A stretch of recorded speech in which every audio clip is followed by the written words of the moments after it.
Hey everyone, it's Amal and you're watching Newsbreak. The United Nations Security Council is calling for a stop to fighting around a nuclear power plant in Ukraine. Here's Alex to tell us why they're worried about it.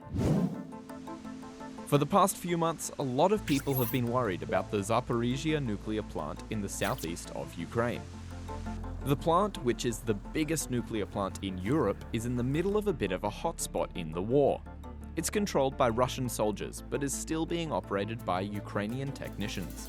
The reason why people are worried is because nuclear plants need very specific conditions to work safely. If nuclear plants are damaged or lose power for a long time, it can lead to something called a nuclear meltdown.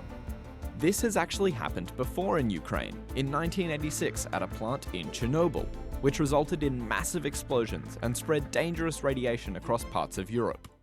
Last week, a team from an international nuclear safety organization was allowed inside Zaporozhzia.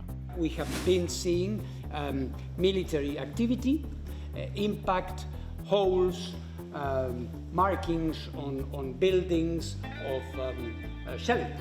Now the UN is calling for fighting around the plant to stop altogether.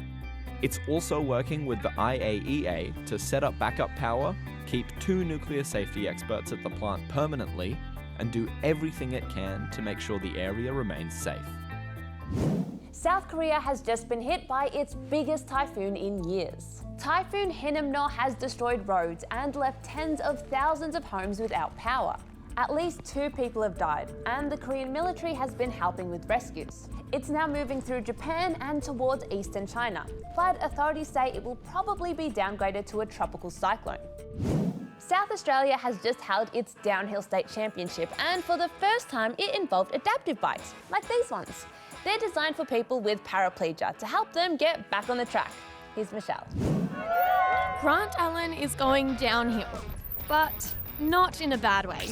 For the first time, he's competing in a downhill race on an adaptive mountain bike. This takes me back to like what I've always done. It rides like a normal bike, in all the same ways, but I just sit down to do it. Grant used to be a free rider, but since breaking his spine on a jump in 2011, he's been living with paraplegia and unable to compete. A life-changing accident doesn't necessarily change you as a person. It's like riding is something that's ingrained into me and, what I'll always do. These adaptive bikes are 3-wheelers, and they allow riders to be strapped to their seats, which makes the sport more accessible for people with disabilities.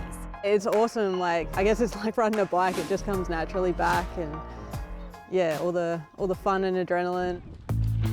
This is the first time adaptive downhill racing has been part of a riding event in Australia. Go, go, go! Perhaps people that have, never known, how cool it is to ride a bike, just because they live with a disability, it doesn't mean that they can't experience it and enjoy it the same way that an able-bodied person does. Well done, that was such a good run. Finally today, let's meet Emma Stark. She recently became the youngest elite-level umpire in AFL and AFLW history at just 16. I caught up with her to find out all about it. Hi. Hello, how are you? I'm good. Let's go back a bit. How did you even get into umpiring in the first place? I started under 12s game and I quickly came up the ranks, and from there I got the call up in the off season saying if I'd be interested in joining the list for the AFLW field umpires. I quickly jumped to that.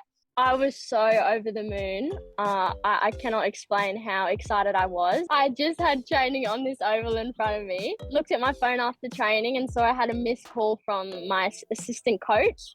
I quickly rang them back with the hint that I may be debuting that weekend, and I soon enough broke down into tears, and once I hung up the phone, I just jumped to my closest friend and gave her a huge hug. When I walked on marble in my warm-up gear, I couldn't stop looking around at all the empty seats and thinking this is soon going to be absolutely packed. I was tearing up as I was walking out thinking, wow, is this actually real?